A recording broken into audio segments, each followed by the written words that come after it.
The summer the valley floor cracked open, like old porcelain. Every man who had laughed at Marin Soli had the same dream, that the water she found beneath her land was already spoken for by somebody richer and smoother than he was. They were half right about the water and entirely wrong about the somebody. On the morning the Consolidated Range Company sent its third representative to her gate, the whole of Dry Willow Valley turned out along the fence line, hats in hands, faces drawn down by 6 weeks of rainless sky, and watched to see what a woman alone would do with the only thing standing between 100 families and ruin. The heat that day was not the ordinary dry heat of a high summer. It pressed like the open door of a furnace left ajar. The Consolidated man, a fellow named Aldridge, who wore a linen shirt still somehow white, stood at the gate and offered Marin a sum that represented the largest single number most of the onlookers had ever heard spoken aloud in conversation. She listened to the whole figure. She was quiet for a moment. Then she said she would speak to the valley, not to him, and she turned back toward the goats. It was not the first time she had turned her back on Edwin Aldridge. It would be the last. What the valley did not know, and what the heat and the shame of 6 weeks without water were only beginning to teach them, was that Marin Solis had been answering that same question, "What will you do?" since the first morning she drove her truck through Dry Willow's single stoplight 14 months earlier. In a spring cold enough to make the budding cottonwoods look apologetic. She had answered it without language, with labor, and with something that most of the valley had been too busy or too proud to recognize as intelligence: patience. The land had been waiting for someone with enough stillness to hear it. Marin was that kind of still. She had come from Tucson with $4,000 remaining of the $9,000 she had inherited from her grandmother. A topographic survey she had bought for 50 cents at an estate sale 3 years prior, and the stubborn conviction that the survey meant something the previous owners had been too conventional to imagine. The land she purchased, 83 acres, in the least regarded corner of Dry Willow Valley, a tilted parcel of rocky caliche and scrub juniper that everyone called the Ledge, had sold for $3,600 because no lender would touch it and no rancher wanted it. The deed transfer happened at the county clerk's office on a Tuesday, with only the clerk and Marin present. The seller, an elderly man named Hurston, who had inherited it and never once walked it, shook her hand and said he hoped she knew what she was doing. She told him she was learning. She drove out to the Ledge that afternoon and sat on the hood of her truck for an hour, watching the topography.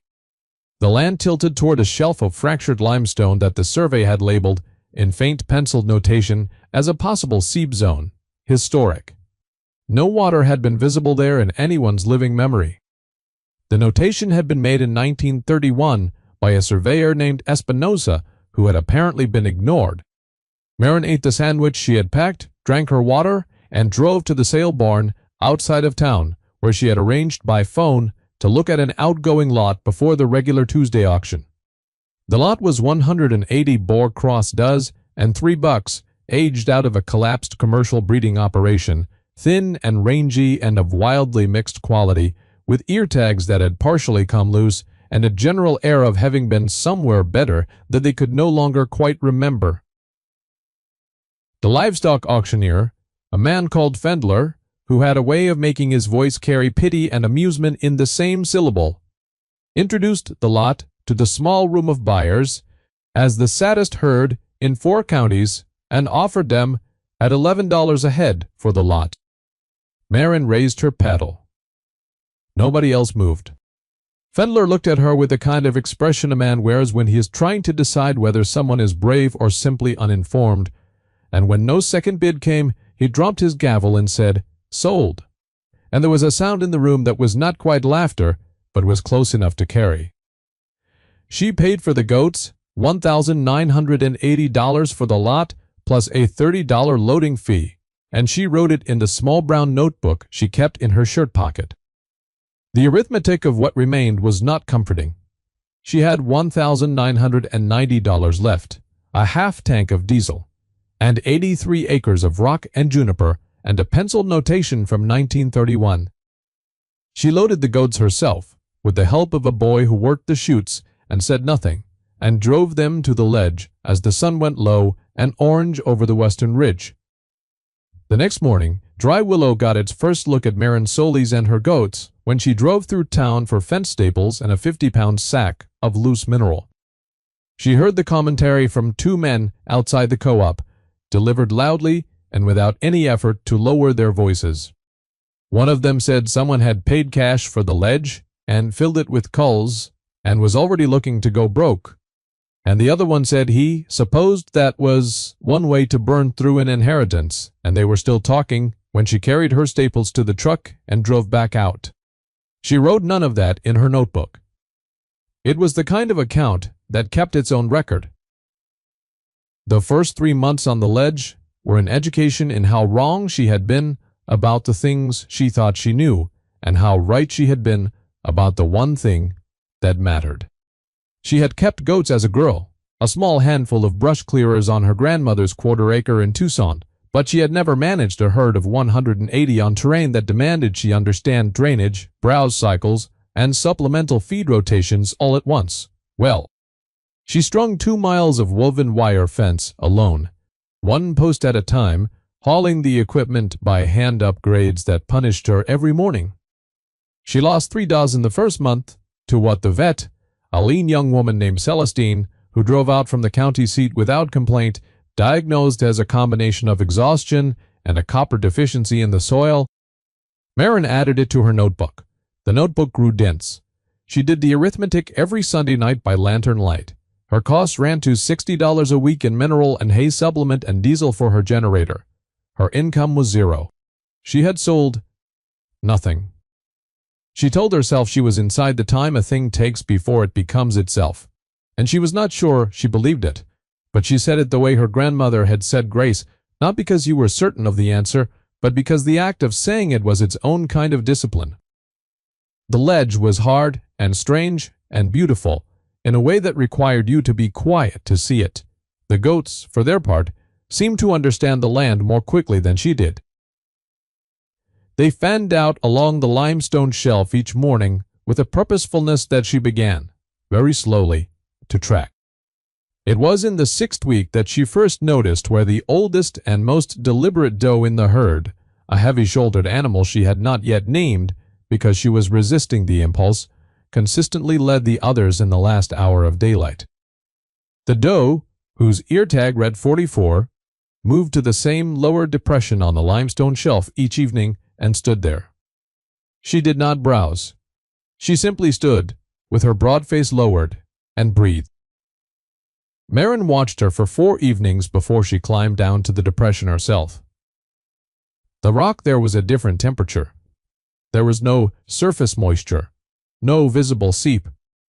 But the rock was cooler, and the lichens on its underside were a different and darker color than the surrounding stone, as though they were fed by something the surface did not show. She wrote the coordinates in her notebook, measured the temperature differential with a cooking thermometer she had salvaged from a box, and noted that the differential was 9 degrees. She did not let herself be excited. She said to herself in her grandmother's voice, "Do not spend a coin you have not yet held in your hand." She went back to stringing fence. She named the doe Espinosa. It was in the 8th week that Clementine Ora came to visit. Ora was old. She said 79, and her granddaughter said 83, and neither of them pressed the point, and she had emigrated from Mauritania to New Mexico 4 decades earlier and had come to Dry Willow by a route that was long and layered, and that she summarized only as following the goats, as though they had been ahead of her on the highway. She ran 40 head of West African dwarf goats on 12 acres east of the Valley Road, and was regarded by the Valley with a mixture of respect and bafflement, which is how most communities treat someone who has been right too many times to be dismissed, but who they cannot quite categorize. She arrived at the ledge in a dented blue pickup, parked it at the base of the slope, and climbed to where Marin was working a fence post without being invited, which was how she did most things. She looked at the land for a long time before she looked at Marin. She watched Espinosa and the other does moving along the shelf. She said nothing for several minutes. Then she said, in the accented and softly cadenced English she had arrived at through French and Hassaniya Arabic and 2 decades of New Mexico neighbors. The goat does not search for water where there is no water. She has already found it. You have not found it yet. There is a difference. Marin set her post driver down. Ara said, the land keeps everything it has ever had. It does not give. It only allows. You must learn to be allowed.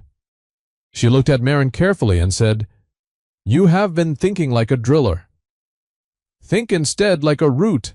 Marin asked her what that meant in practical terms. Ora told her to follow the doe at last light, not the hour before last light and not the hour after, but the last quarter hour before dark, when the temperature differential would be greatest and the doe would be most direct. She said roots do not try. They simply go where the water already is.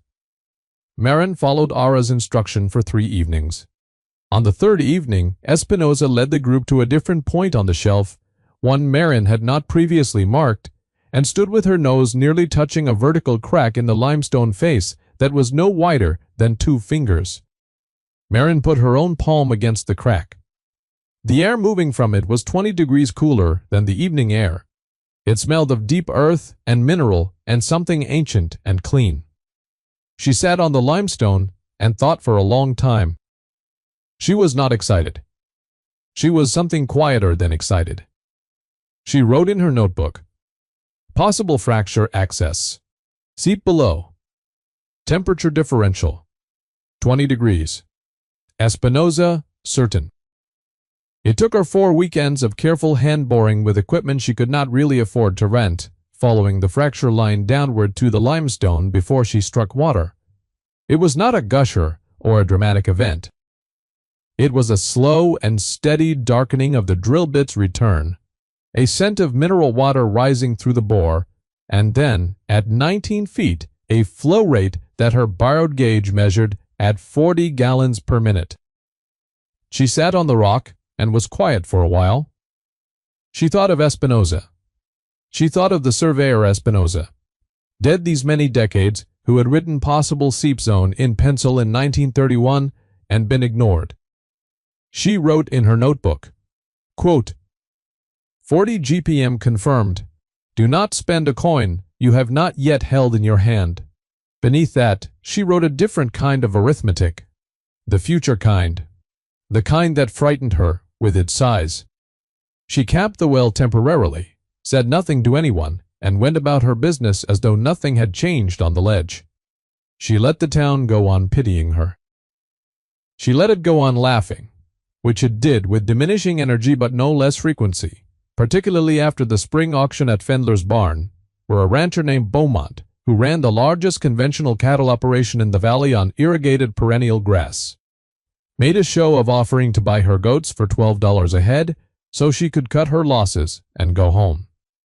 His wife, standing beside him, was kind enough to look at the floor. Marin thanked him for the offer and said she thought she would hold on a while. That got a laugh too. Beaumont was the kind of man who found laughter an agreeable way to end a conversation. The silent child arrived that summer, a boy named Carl Whitmore, 9 years old, who belonged to a family on an adjacent parcel that struggled with a series of misfortunes too layered and too private to inventory. He appeared at the fence one morning without announcement and watched Marin work. She did not send him away. He came back the next morning, and the morning after that, and within 2 weeks he was following Espinosa with the same solemn attention Marin had learned to bring to the task. He named each animal in the herd within a month, working from his own system of observation, assigning names that were always accurate to some quality of the animal. The doe with the persistent curiosity became Question. The eldest buck with the unhurried authority became Thursday. The young doe, who always browsed to the east, became. Marin wrote his names in her notebook, next to her own numbers. She gave him lunch when he was there at noon, which was most days. He never asked her questions. She did not have answers to, which made him the most comfortable company she had found in the valley. It was the following October, 10 months after her arrival, that the outside verdict was delivered. A woman named Reyes, who operated a small artisanal cheese operation out of Santa Fe, and had heard about the ledge herd through a network that connected to a network in a way Marin had not engineered and did not entirely understand, drove out on a Tuesday without calling ahead. She asked to taste the milk from 3 of the does. She was quiet while she tasted. Then she said, "Who is your buyer?" Marin said she did not have one. Reyes put down the small glass and said, "You do now," and named a price per gallon that was 2.5 times what the regional cooperative paid for commercial goat milk, and said she would take everything the herd produced at that rate on a 30-day contract with the intent to make it a year. She attributed the quality to the browse, the juniper, and native forbs on the limestone shelf, and to something mineral in the water which she could not name, but could taste. Marin thanked her, signed the agreement with the pen Reyes produced, and walked her back to her car. When Reyes had driven away, Marin sat on the tailgate of her truck and opened her notebook and wrote the new arithmetic at the bottom of the page, and then sat for a long time in the kind of quiet that is not emptiness, but its opposite. She told no one. She was banking the coal, keeping it low and orange under the ash. Not because she was secretive by nature, but because she understood that the valley was not yet ready to hear what the ledge had become, and that timing in a community was not so different from timing on the land. You waited for the conditions to make the thing possible. She paid her debts. She bought the equipment she had been doing without. She began developing the spring properly, installing a cistern and a gravity-fed distribution system that could, if she chose, supply water beyond the boundaries of her own land. She noted that the aquifer, the fracture accessed, based on the flow rate and the mineral profile, was substantially larger than anything her 83 acres accounted for. She noted this in her notebook and did not discuss it with anyone except Ora, who listened and said, "The root does not own the water. The water permits the root. Remember this when you are decided, not before." The drought announced itself the following May, with a sky that was clear, in a way that felt like an absence rather than a presence, as though the clouds had been postponed and someone had forgotten to reschedule them. By June, the valley's conventional operations were in crisis. The irrigation district's allocation was cut to 40%. The perennial grass that Beaumont ran his cattle on went khaki and brittle. The creek that most of the smaller farms relied on for stock water dropped to a trickle by the first week of July, and to nothing by the third. The heat was the open-door furnace kind that does not relent at night, but only moderates slightly, so that your body never recovers its baseline, and every morning begins at a deficit. The ledge was different. The spring flowed at its measured 40 gallons per minute, regardless of what the sky was doing, because it was fed not by surface accumulation, but by the deeper fracture system in the limestone, which drew from a recharge zone 40 miles to the northeast that had received normal precipitation. The goats browsed the juniper and the desiccation-resistant native shrubs that the drought barely troubled. The milk kept coming. Marin sold to Reyes and paid her accounts, and watched the valley dry from her limestone shelf, without satisfaction and without fear. It was in the third week of July that Aldrich first appeared. He came in a company truck with Consolidated Range Company on the door in discreet gold lettering, and he was pleasant and specific and warm in a way that took skill to produce. He sat at Marin's outdoor table, accepted the water she poured him, and laid out a purchase offer for the ledge that was comprehensive and generous and structured to close within 72 hours. He represented it as a kindness, given the severity of what the valley was facing and her own presumably fragile position. She told him she appreciated his time and that she would not be selling. He nodded, as though he had expected this, and told her the offer would remain open, and thanked her for the water. He came back 2 weeks later with a higher number and a different argument, which was that the valley would be better served by institutional management of the spring, a resource, he said, with a kind of emphasis that revealed he knew precisely what the spring was and what it yielded, than by individual decisions made without the benefit of broader expertise. She told him that her decisions were made with the benefit of the expertise she had, which she found sufficient. He smiled and said she was to be admired, and drove away. He came back a third time in early August, and this time he did not come alone. He brought with him a man from the county water board and a printed summary of a statute that he characterized as allowing for emergency acquisition of water rights in a declared disaster zone, and he said he was not threatening but wanted her to understand her situation fully.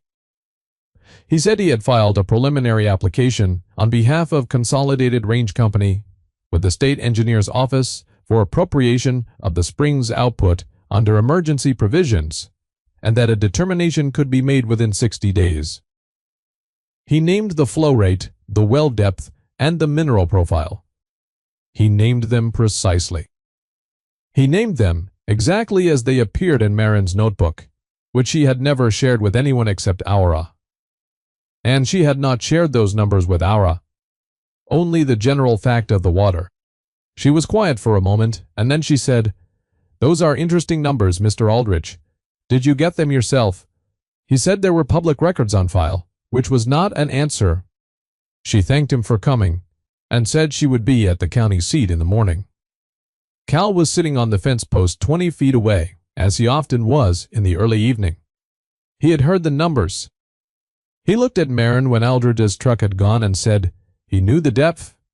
Marin nodded. Cal said, "You didn't file that?" Marin said, "No, I didn't." Cal said nothing else, but climbed down from the fence and went home with his hands in his pockets and his face arranged in the particular way of a child who has added something to the account he is keeping. She went to the county seat in the morning and had a conversation with an attorney she had identified 3 months earlier, during the quiet period when she had known the water was there and known it would eventually matter. The attorney confirmed that the emergency appropriation statute Aldridge had cited was real but narrow, and that its application required a showing that the current rights holder was either unable or unwilling to make the resource available to the public, and that a prior offer of public access, documented in writing and delivered before the filing, would substantially complicate the application. The attorney said, if you make a public offer before the determination date, the statutory basis for emergency acquisition collapses. Marin said she understood. She asked how long she had. The attorney said the clock started with Aldridge's filing, which had been submitted 11 days ago, so she had 49 days remaining. Marin thanked her, paid the retainer from the account that Reyes's payments had made possible, and drove back to the ledge. It was a Thursday, in the middle of August, 17 days after Aldridge's filing, when Beaumont came to her gate. He came in his truck without his wife. In the afternoon, and he sat in the truck for a moment before he got out, which suggested the walk from the cab to the gate was the hardest part. He had lost 40% of his herd to trucking costs and forced sale in the previous 3 weeks. His wells were down to 8 gallons per minute and dropping. He took off his hat when he reached the gate, which Marin noted and did not comment on. And he said that he had heard, he did not say where, but the valley had ears, that she had water on the ledge that was holding up through the drought, and he wanted to know if she would sell him access. He named a price that was fair by his lights, and probably represented more cash than he had available without borrowing. He said he needed enough to water 200 head for the next 60 days. He said he was sorry for the things that had been said. He did not specify the things. She understood that the apology was the harder part of the conversation, and that he had done the harder part before the ask, which she respected. She told him she was not going to sell him access, because selling individual access was not what she had in mind. She told him she was planning to bring the valley in together at a flat rate. She would explain when she had everyone in one place, and that he was welcome to tell the others that a meeting was being planned. He put his hat back on and said he would do that, and he stood for a moment at the gate with his hands on the top rail, looking at the limestone shelf and the goats moving across it in the late afternoon light, and he said, "I was wrong about the goats." She said she knew. He drove home. Aura came to the ledge that evening as though she had been informed, though no one had called her. She sat with Marin at the outdoor table in the cooling air and drank tea and said nothing for a while. Then she said, You are decided. Now Marin said she was. Ora said, the root does not own the water. The water permits the root. You have remembered this? Marin said she thought she was only just beginning to understand it. Otwara said that was the right time to act on an understanding, when it was still becoming itself rather than after it had set hard. She looked at the goats settling for the night along the limestone and said, Espinosa knew. Marin said, she always knew. She was just waiting for me to follow.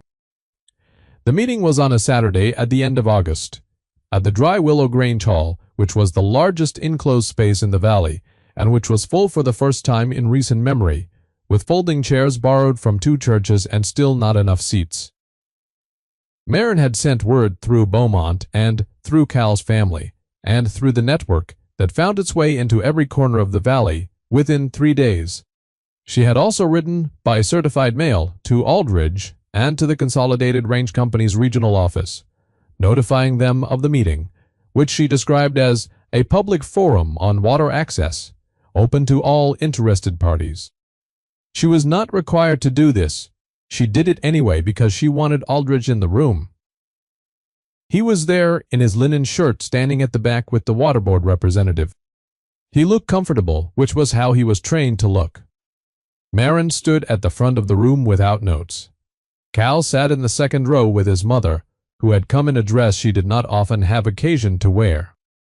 Yura sat in the front row with her granddaughter and looked as though she had seen this kind of meeting before in some form, which she probably had. Marin explained the spring. She explained it plainly, with numbers, including the flow rate and the tested capacity and the infrastructure she had built and what it could supply.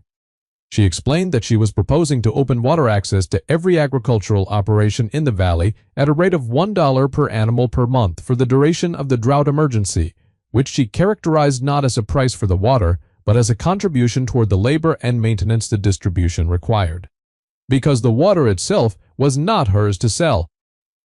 She said the application process was simple, a signed form, and the first month's payment held in a separate account that would be audited by a committee of 3 valley residents of the group's choosing. She said the arrangement would remain in place until the drought broke and the valley's conventional water sources recovered, and then it would be revisited together. There was a silence.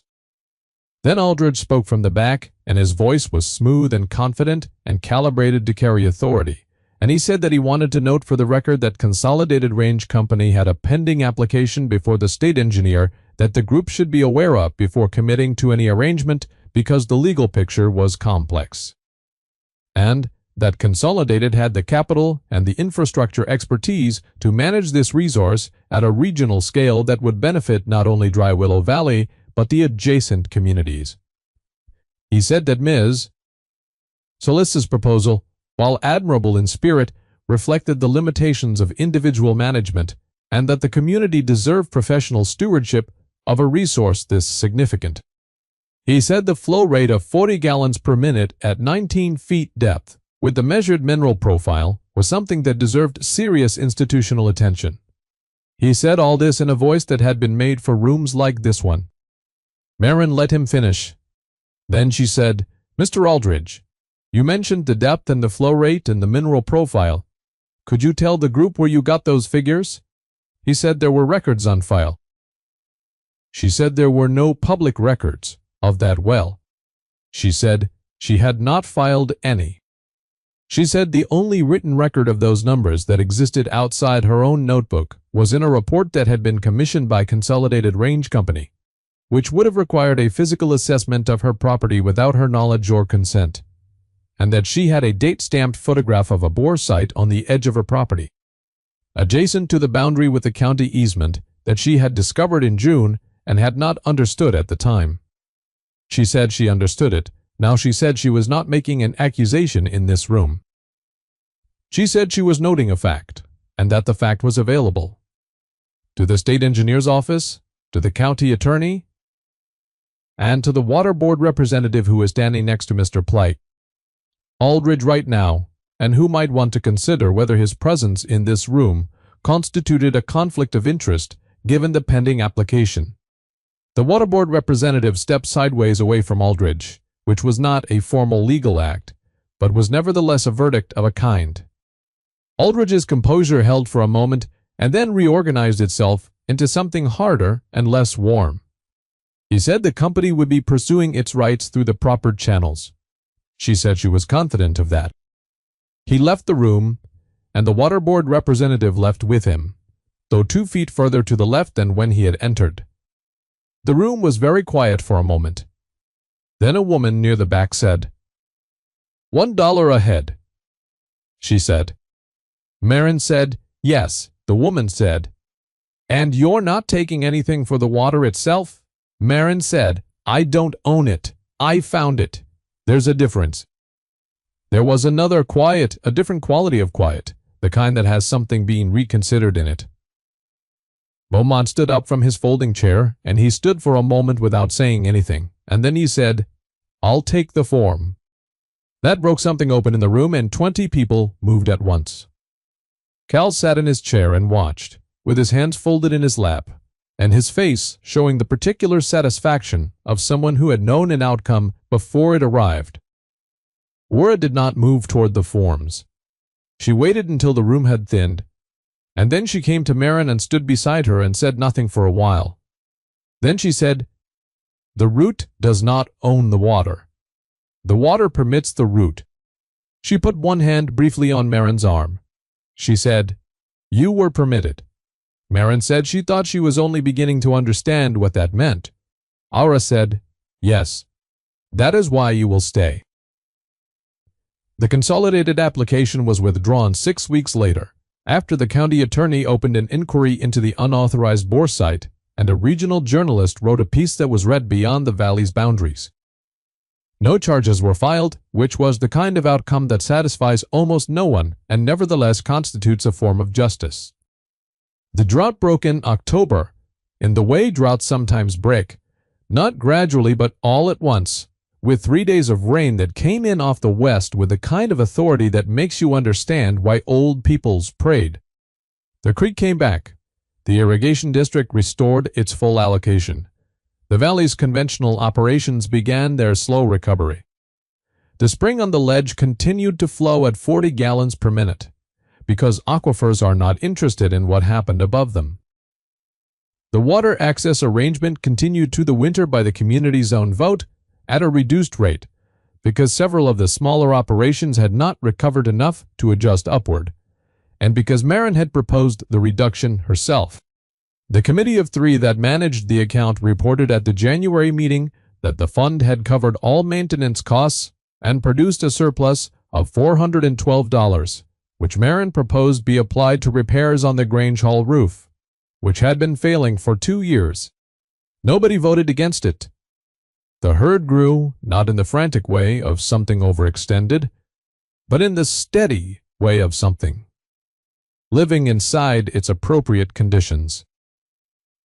Espinosa, in the early days of November, led the herd to the same depression on the limestone shelf where she had always led them, and stood there in the cooling air with her face lowered, patient as a root, unbothered by any of it. Cal was there to see her, as he usually was. He sat on the limestone with his notebook.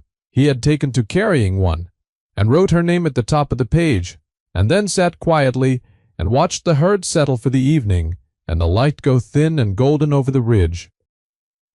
Marin stood at the edge of the shelf and wrote in her own notebook the final arithmetic of the year.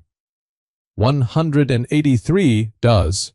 $4, 11 months of Reyes contracts, 47 valley operations on access, 40 gallons per minute, and $1. She looked at the numbers for a long time. They were not the numbers of wealth, though they were no longer the numbers of peril. They were the numbers of something that had found its appropriate size and was living inside it. She thought of her grandmother, who had said grace not because you were certain of the answer, but because the act of saying it was its own discipline.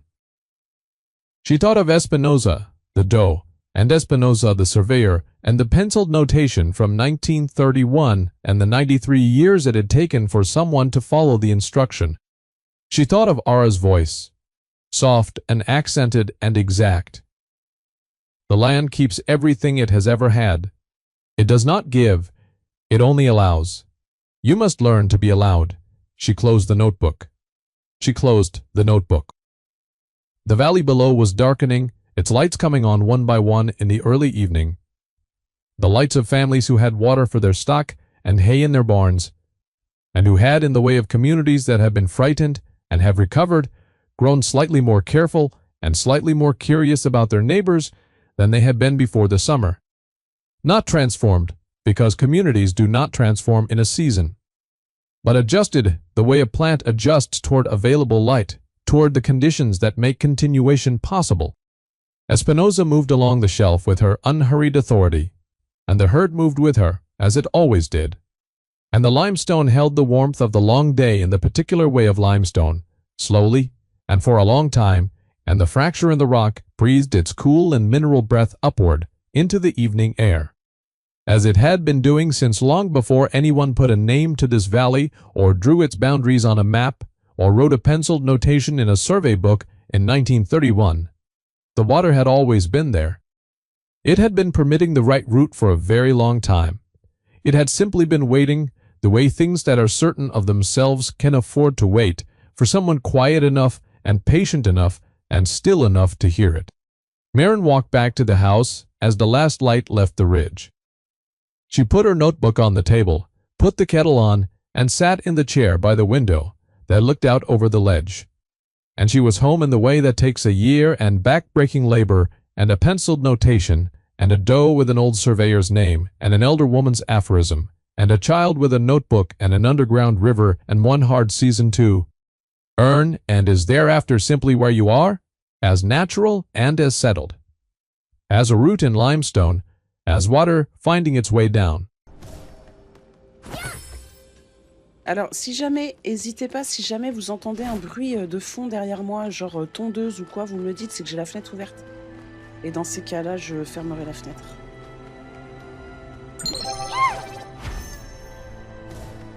Merci Lulu pour ton lurk.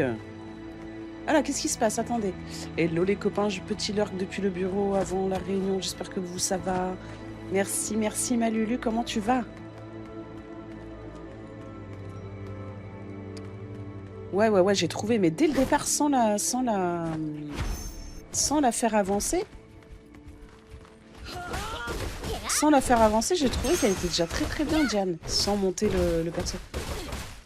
Oh là, José, comment ça va, José? Je suis désolée, Joe, ça va te rester. Hein. Tu me dis si ça te fait chier, j'arrêterai de le dire. Salut, je voulais savoir si tu comptais te lancer sur Twitch à temps plein. Oui, je suis désolée. Il y en a beaucoup. Je vois beaucoup de TikTok qui disent « Ah, faites pas ça !» Ou alors les faux. Tu vois, les faux qui te disent « Non, mais moi, je veux pas en vivre. »